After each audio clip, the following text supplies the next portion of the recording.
Good morning. I hope I find you all well today. As creatures great and small swam and walked across the land, ceding their places to the short grasses, small forests, and the buffalo, has humans trekked from across the Bering Straits to the fertile lands and plains of our region. As Aboriginal ancestors ebb and flowed across this great span of rich soil and graced the land with their culture and traditions, seeing in Mother Earth a partner in existence, and as our own ancestors came to occupy the traditional lands of the Cree peoples, in particular the Papas-Chase Nation, not rendering its populations and resources the deserved respect, we come today together, those of us new here, returning, and ever present, to recognize that to be human applies to us all. Human is one. Human does not discriminate. Human defines us all, no matter what others bring forth as different. Human knows no discrimination based on gratuitous definition meant to ostracize. There can be no racism in human, as we are all of the same race. There can be no sexism, as there needs to be reproduction of the physical and spiritual for our species to endure. There can be no homophobia, as we all sit on the same spectrum defined by nature. Human is to be of many different hues, and recognize that beyond our similarities, it is our differences that enrich our lives. Human is to be what we are, whole and indivisible, a partner with our creation and its creation. Yet, there are those who have and continue to use arbitrary definition to silence the other, the so-called different. Let us recall our community's bold steps forward. Let us understand that much work has yet to be done, that hands, hearts, and voices need to continue to rise against humanity's darkest fringes, to a point where we all extend a hand to each other, to the least among us, raising each other high in compassion and siblinghood.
We gather to encourage one another to live into the full potential of our common humanity.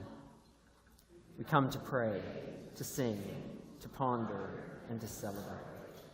We come to lament some shameful and painful chapters in our history, our harsh mistreatment of one another, and the evils of racism. We come to wounded history, seeking right relations. We come with openness and gratitude for our diversity of colors and culture, of language and custom, of faith and tradition. We come to deepen our resolve that better the mosaic of difference, protect the dignity of each person, as we settle for nothing less than equality for all. And so we light this candle, as we do every week, that it may remind us of our commonality, that it will remind us that we are one, that it will remind us in the midst of this Black History Month, on this day where we celebrate the inter- and multicultural nature of our lives, of our community, that we seek to be one, always. May it remind us as it burns and glows in our midst that that is our hope, that that is our prayer, that is how we seek to live.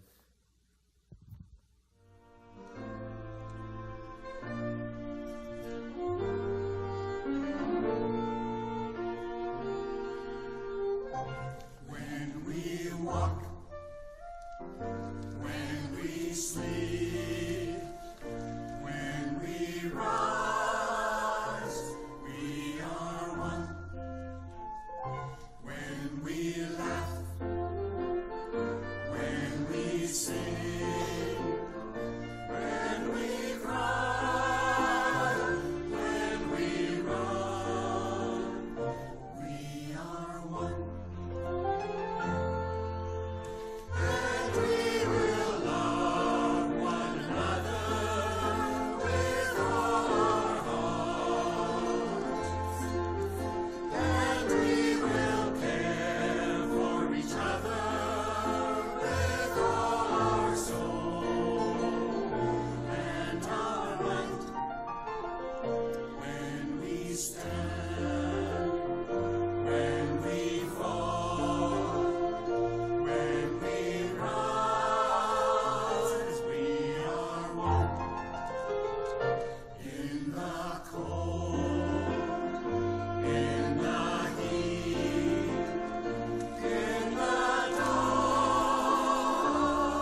It's our time for all ages. If you're small or tall, young or old, you're welcome to come.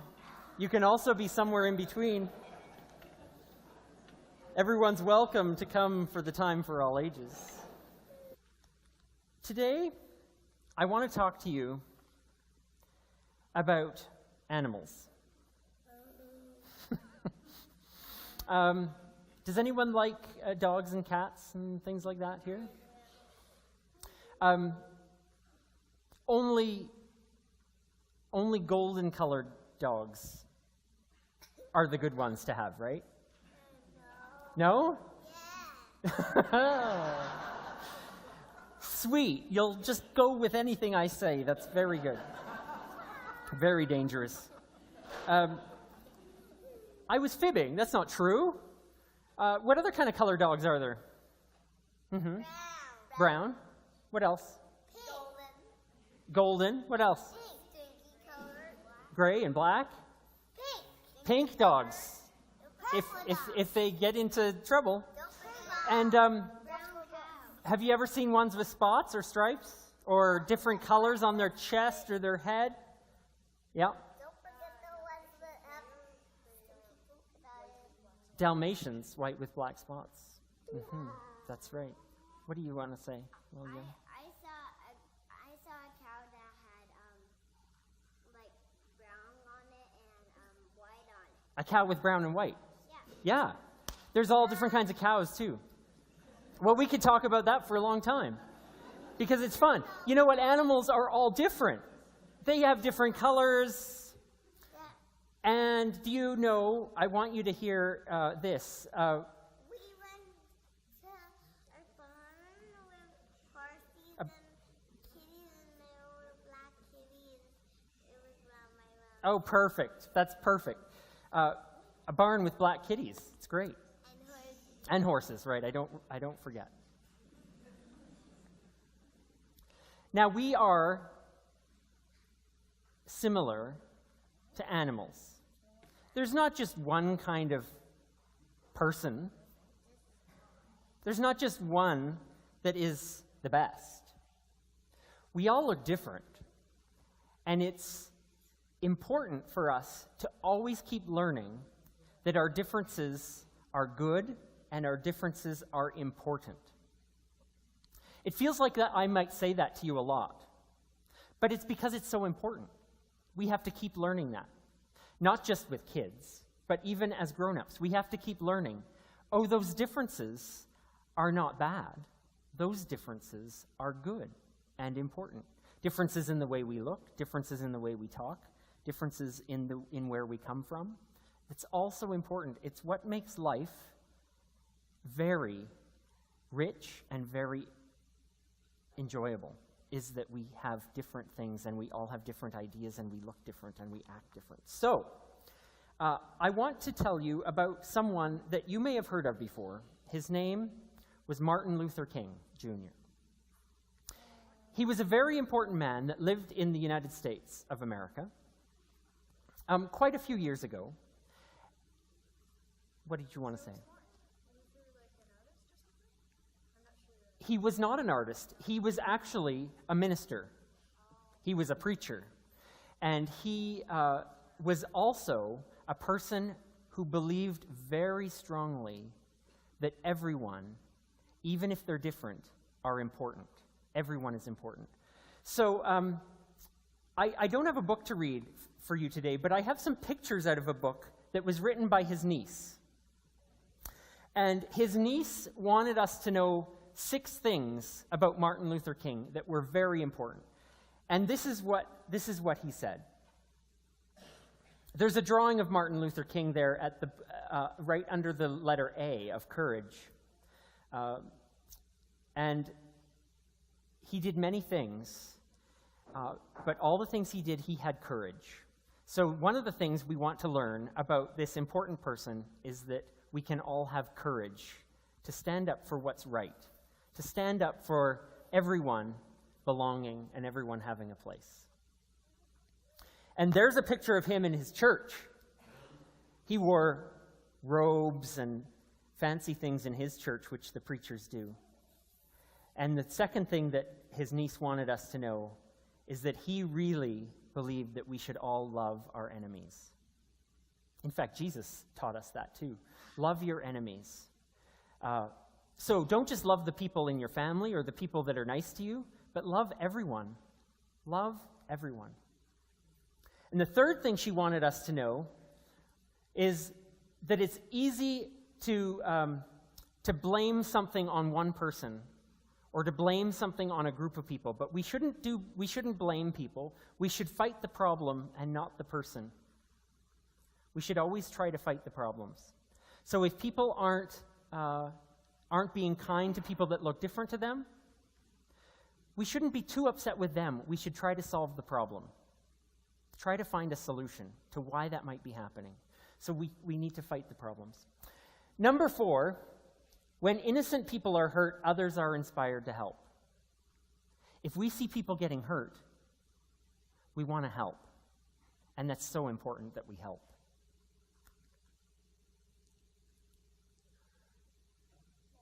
Number 5, resist violence of any kind. Violence is when we hurt each other.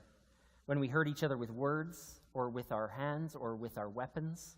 When we hurt one another, that's violence. And so we have to stand against that. We have to stop that violence. So we have to protect people that may be getting hurt. We have to protect ourselves, and we do that with others that can help us do that. Number 6, the universe honors love. Love is the most important thing.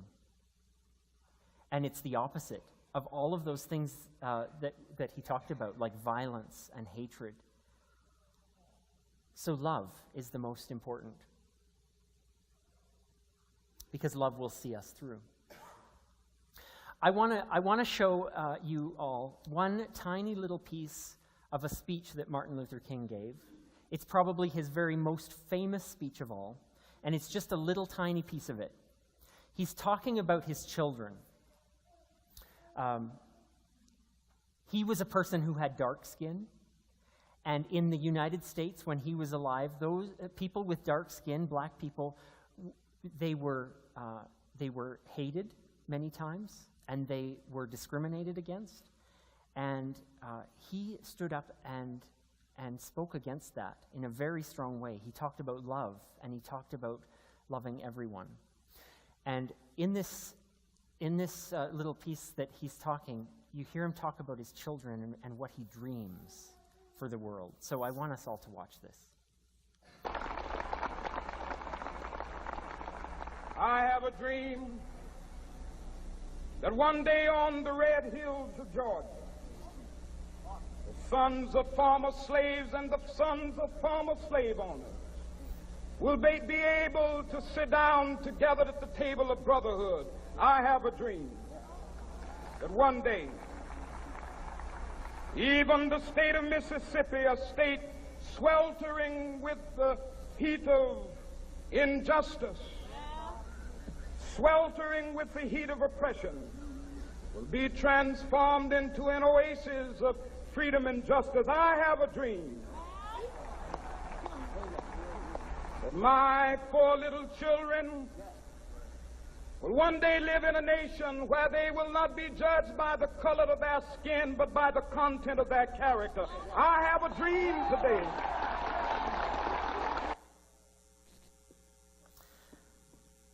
He had a dream that one day his children won't be judged by the color of their skin, but by the kind of person they are.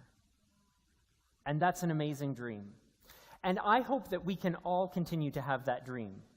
That it won't matter what color our skin is, and it won't matter where we're from or what we look like, that we will all be able to be the good, kind, and wonderful people that we are.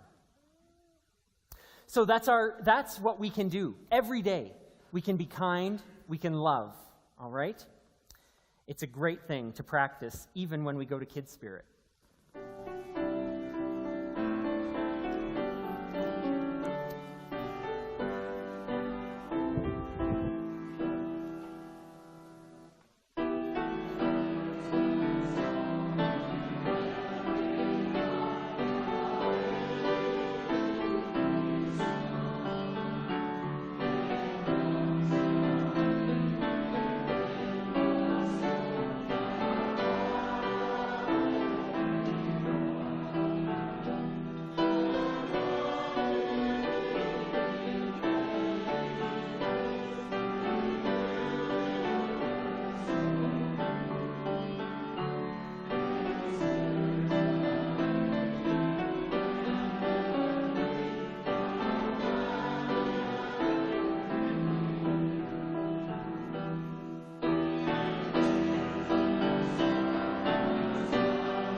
These are the words of Frank McEwen in his poem, The Common Wound, an interfaith prayer poem. We have come so far, yet we have so far to go before we will see the road that brought us here with true eyes and open hearts. We cannot be whole until everything is owned. We can keep the book of our journey on a dusty shelf in a back room, or we can liberate ourselves, and most of all, the children. We must look starkly in the face of our own darkness. Bring the book of our days into morning light. Approach it as you would a tender wound. Approach these wounds of our history gently, as if coming upon sacred pools of wonder. Look back in silence and see freshly. See the Christians thrown to the lions for following the prophet of Nazareth. See the women of Salem who would not bow down before the image of the Christ, but only to the moon and to the stones, who through the magic of herb and incantation suffered a similar fate as he. See the day when the skin of a Huron man would fetch $50, and see the night at Sand Creek, when men in blue rode on Black Kettle's camp, the dying of babies still in the womb, never to see the light of day.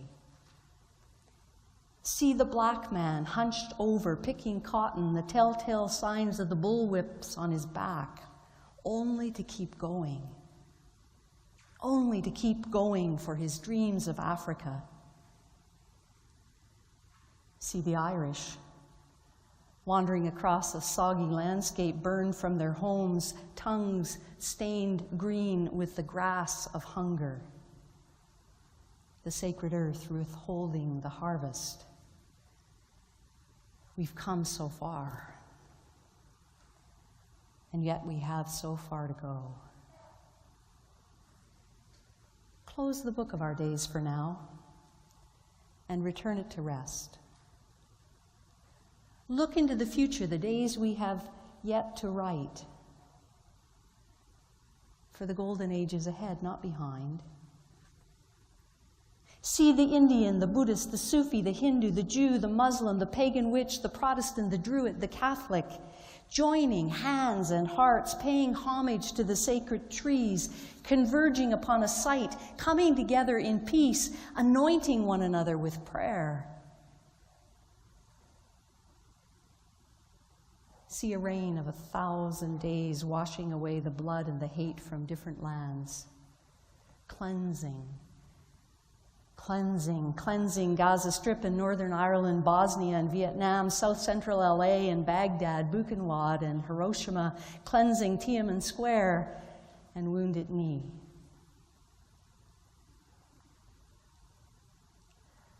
I long for the days when we will see all the earth as our holy land, all peoples as the chosen ones. We've come so far. We have so far to go. This is the experience of a contemporary poet.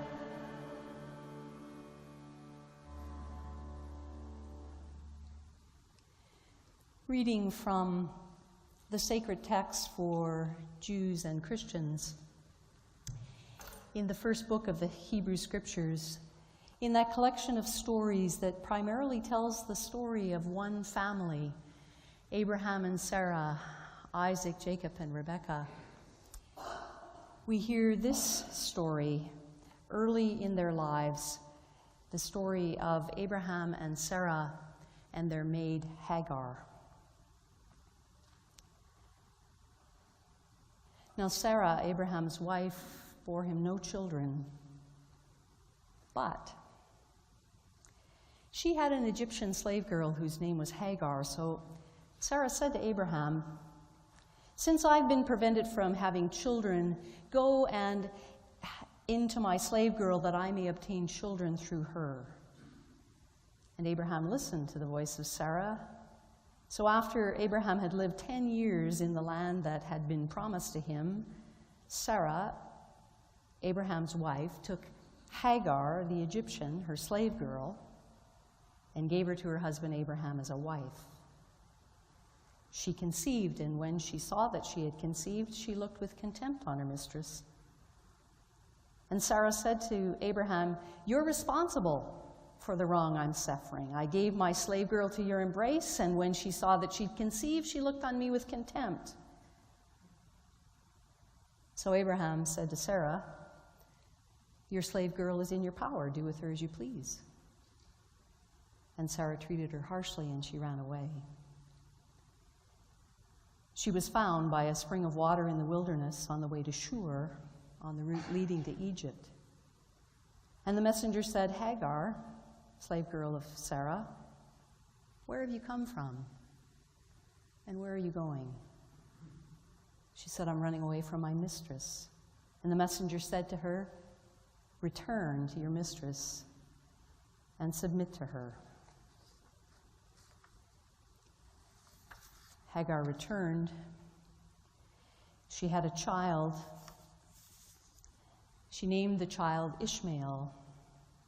The child grew and was weaned, and Abraham made a great feast for the child. Sarah, too, bore Abraham a son.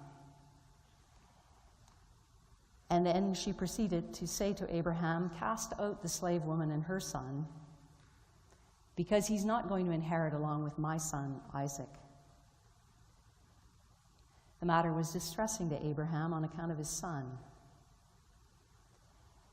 But Abraham rose early in the morning, took bread and a skin of water, and gave it to Hagar, and put it on her shoulder, and sent her away. And she wandered about in the wilderness of Beersheba.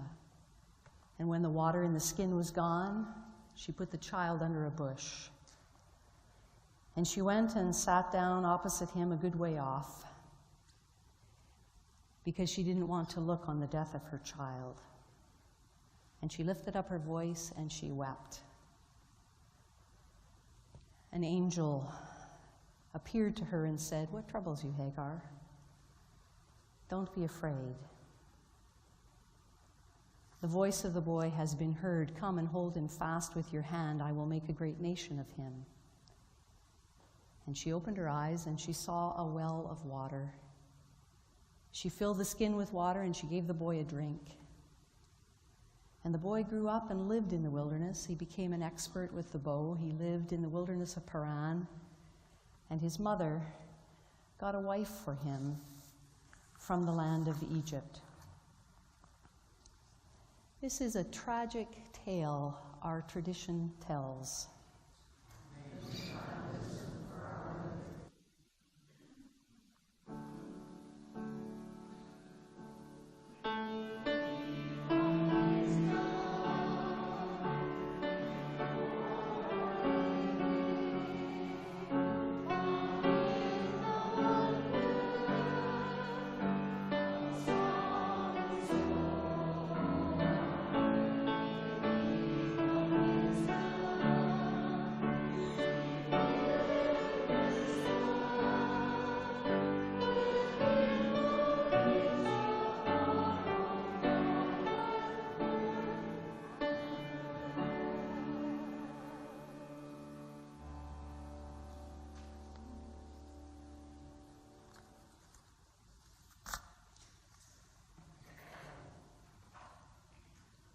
I long for the days when we will see all the earth as our holy land,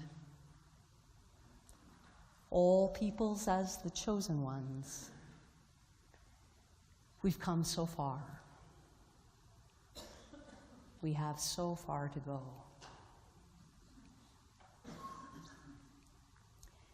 In the terror of this ancient story we just heard, the old couple were the chosen ones, and Hagar was the disposable one. Sarah's biological clock had struck midnight decades earlier, and Abraham had carried around this IOU from his God for more than a decade to make him the father of a great nation. He's lived with the ultimate shame of not having a son to carry on the family name, to care for them in their old age, to inherit his substantial estate. And their prosperity theology has promised them not only everything their heart desires as far as the eye can see, but also a family tree with more branches than you could begin to count. In the world of the ancient story, they're people of substantial means, and even in the ancient world, wealth breeds power and supplies options. They don't need to scrimp and save, beg or borrow to buy the help they need. They could just second a surrogate from within their own household. They had plenty of servants to choose from. And within that genetic pool, Sarah chooses very carefully. She selects a young woman to serve her purpose, to secure an heir. And before long, the reality of this fiction confronts us with a stark truth. What begins as use invariably becomes abuse. When one sees another as a commodity, as a contact, as a source, as a spoke in a network, as a means to an end, as someone who will be useful to us, the seeds of abuse are planted. I wonder how it was in the world of this story that a young Egyptian girl came to be enslaved to an elderly Hebrew couple. Did her family sell her into slavery because she was one too many mouths to feed? Or did they make a deal for her with this prosperous foreign couple a few years earlier when they were in Egypt, hoping to secure a better future for their daughter, hoping to liberate her from the hunger of her homeland? Did her family arrange for her to work as a domestic in the home of this harmless couple because it offered their daughter the best chance of surviving poverty? We'll never know what desperation displaced her from her homeland, separated her from her family, put her at the mercy of others who saw themselves as chosen in ways that she was not.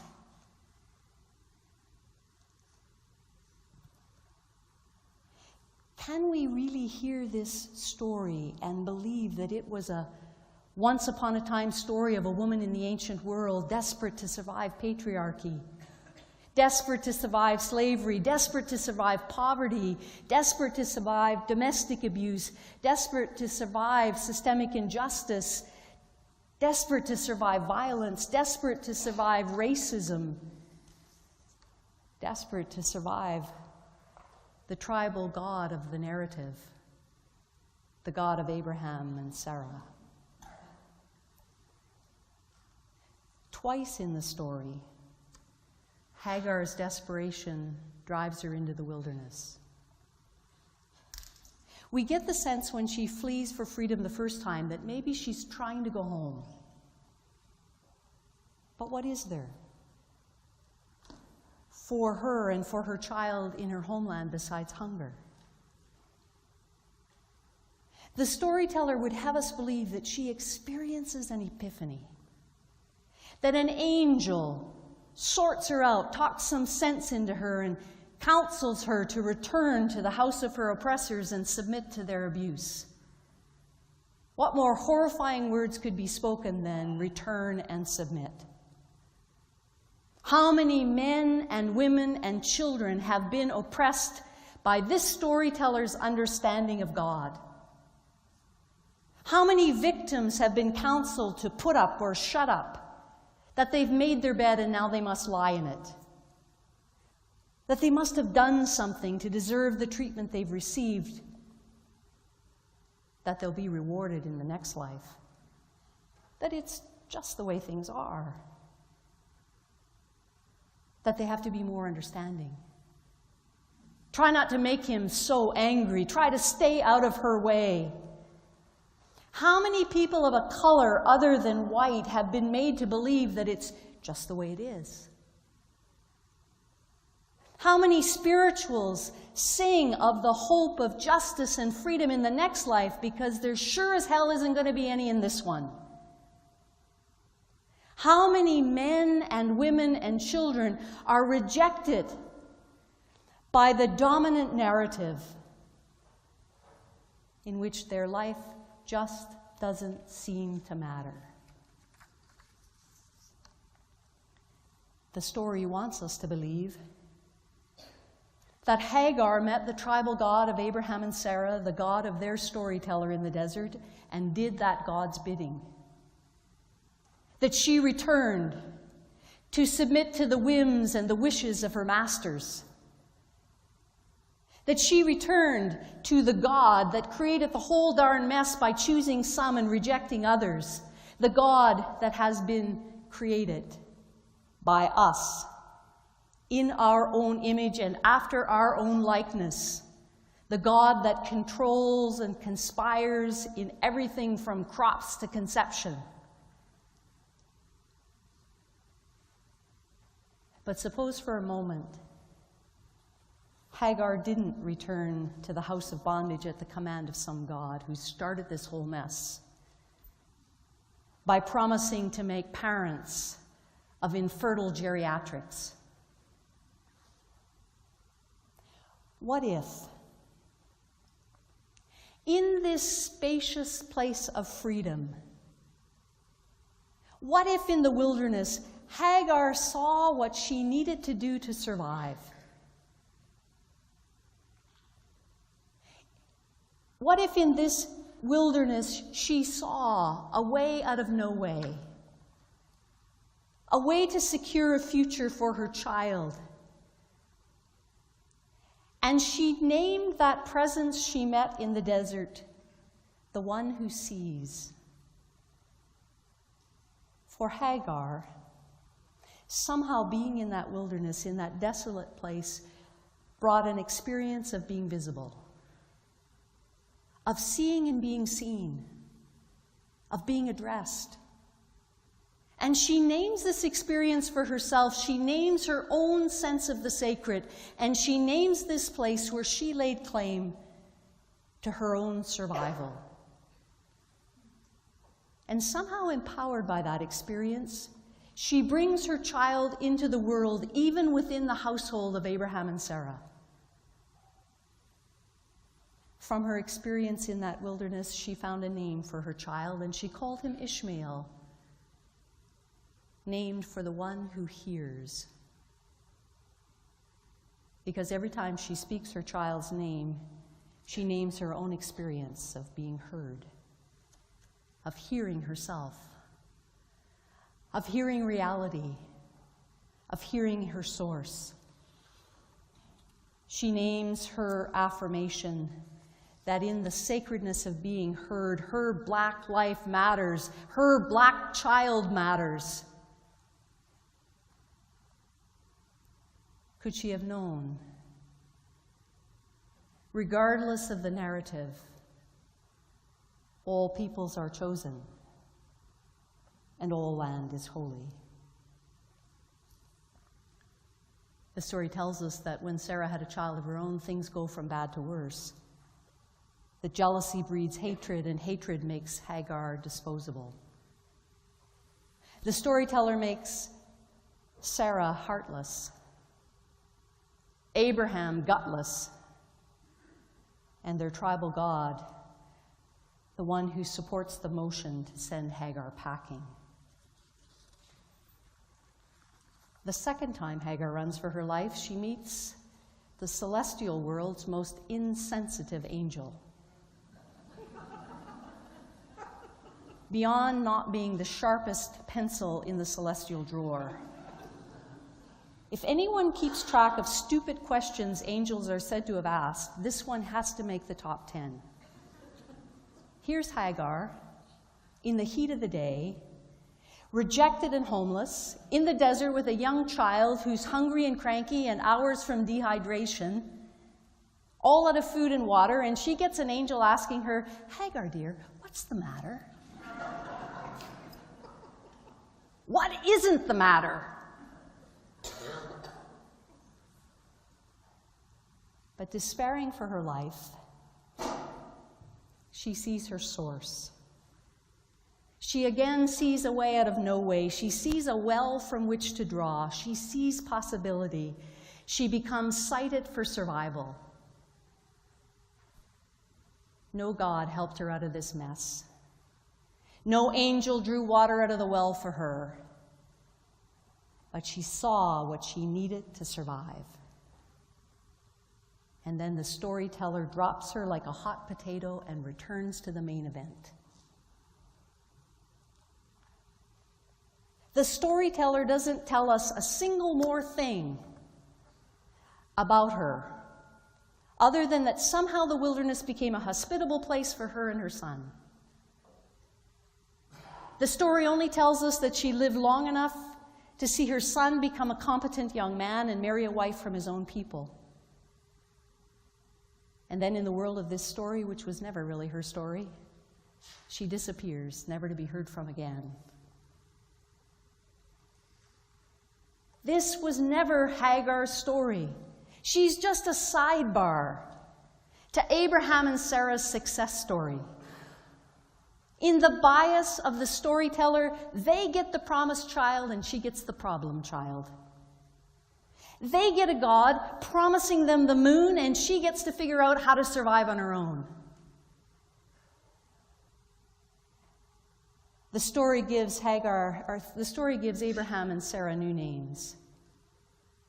The storyteller never calls Hagar by name. She's always Hagar the Egyptian, or Hagar the maid, or Hagar the slave girl. Her name is always qualified by her status. She's always less than, other than, not one of them. She's ever and always Hagar the other. Even her name means the stranger.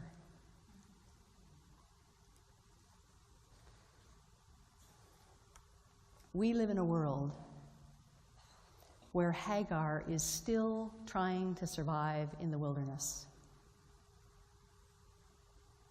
She's the underpaid daycare worker, caring for the children of the overpaid executive. She's the woman of more color, subservient to the class with less color. She's the garment worker, the bag lady, the streetwalker, the victim of incest and violence. She's the one whose land has been taken and whose culture's been stolen in the name of the doctrine of assimilation. She's the refugee who was a valued physician in her homeland, who's now a janitor in our school. She's the single mother on welfare, who will lose her pharmaceutical benefits for her children if she finds a job. And she's the one we need to see and hear and know if we're ever going to be truly human. Hagar finds a source for her life beyond the God of Abraham and Sarah's tribe. She finds something in which she sees life and possibility. It's not the God of preference or providence. It's not the supernatural or sovereign one.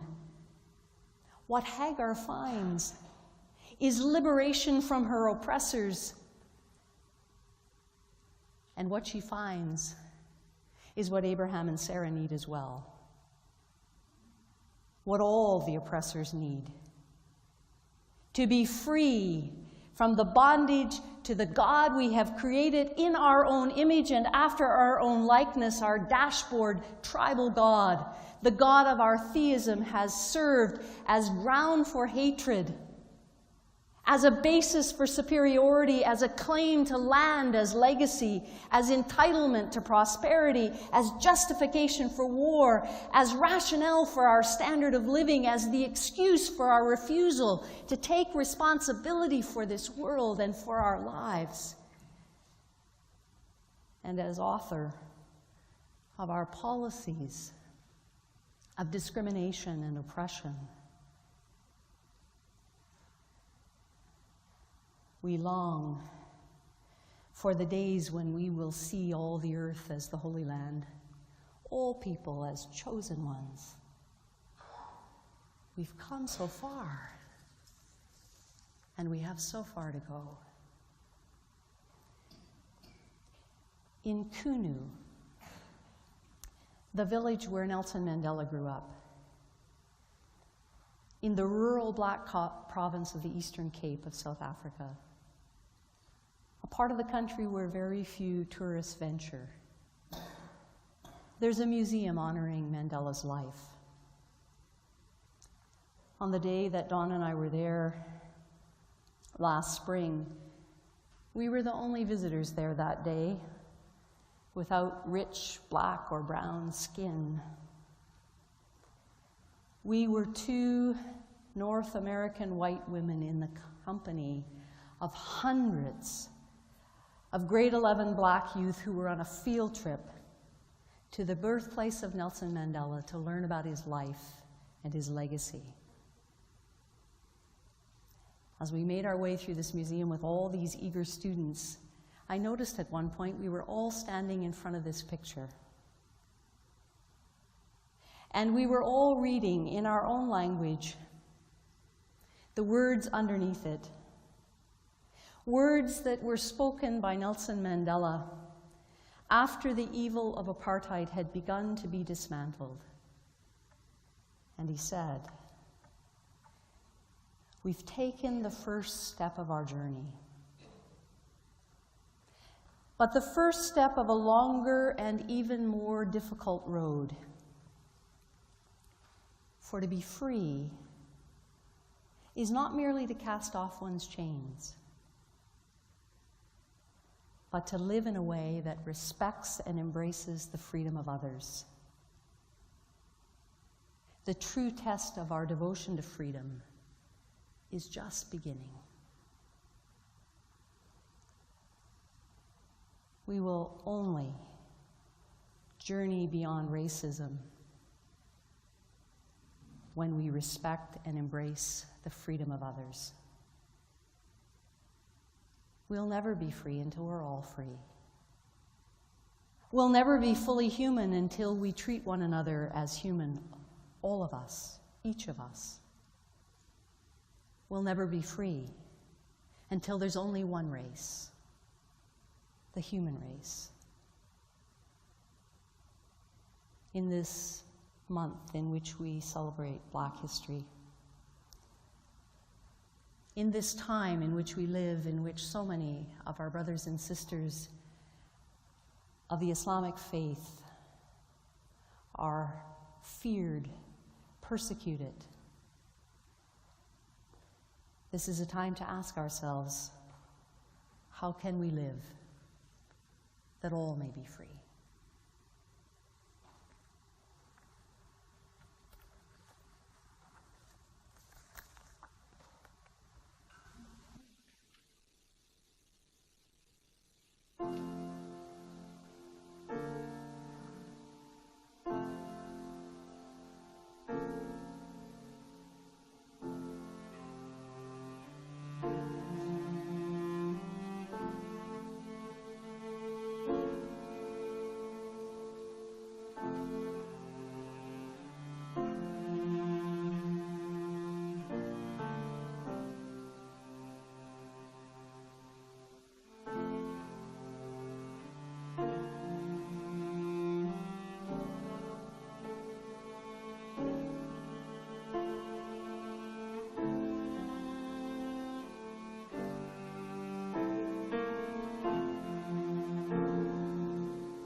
The image that this spiritual sings to, the bosom of Abraham, refers to a notion in the Hebrew Scriptures. There was no sense of afterlife, no sense of heaven and hell, but a sense in which the dead were held in the bosom of Abraham. And so in the African American tradition, to sing of being held and rocked in Abraham's bosom is to be held in a safe place where those who have gone before us are.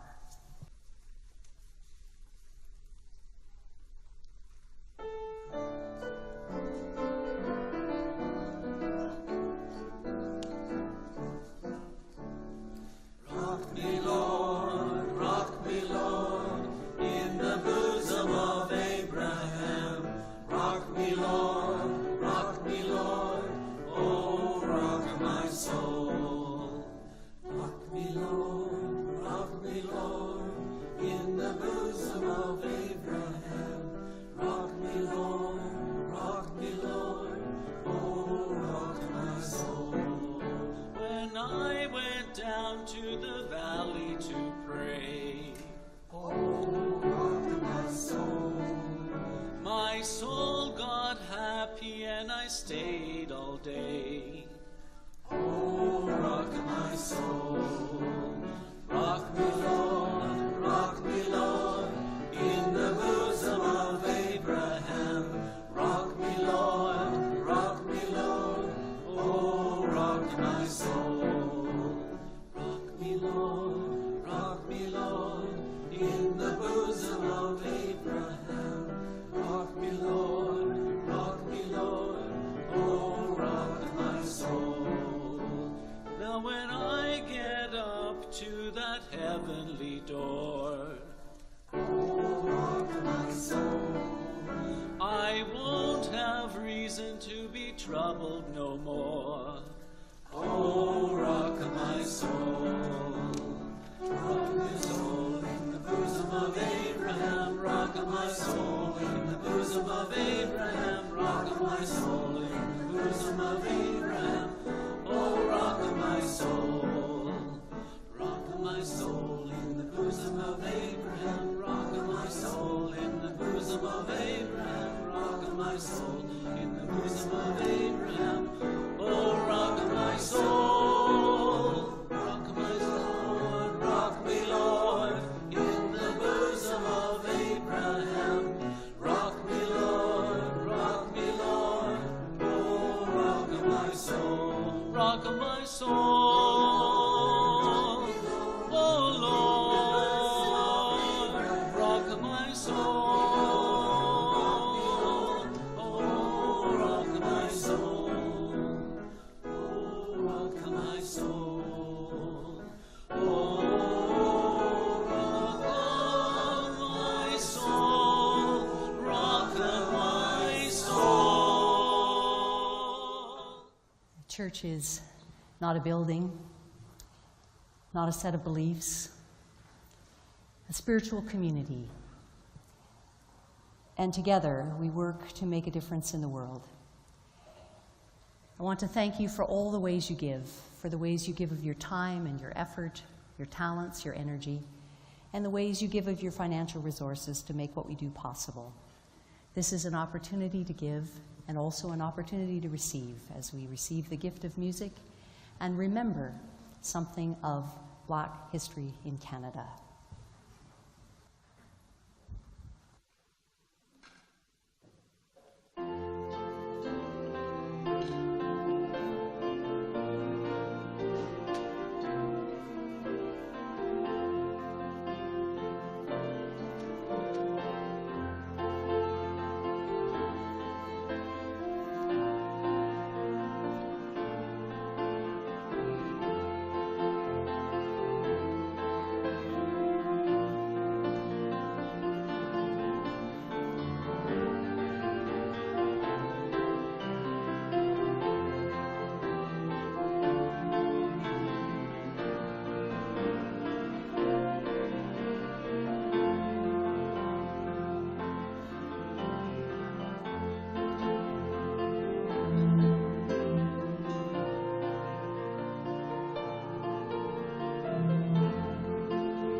as many names for the holy as there are tongues to speak them.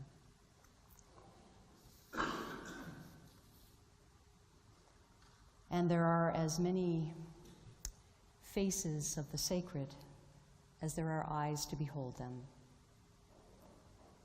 There are as many paths to truth as there are feet to walk them. We go in the gift of our diversity.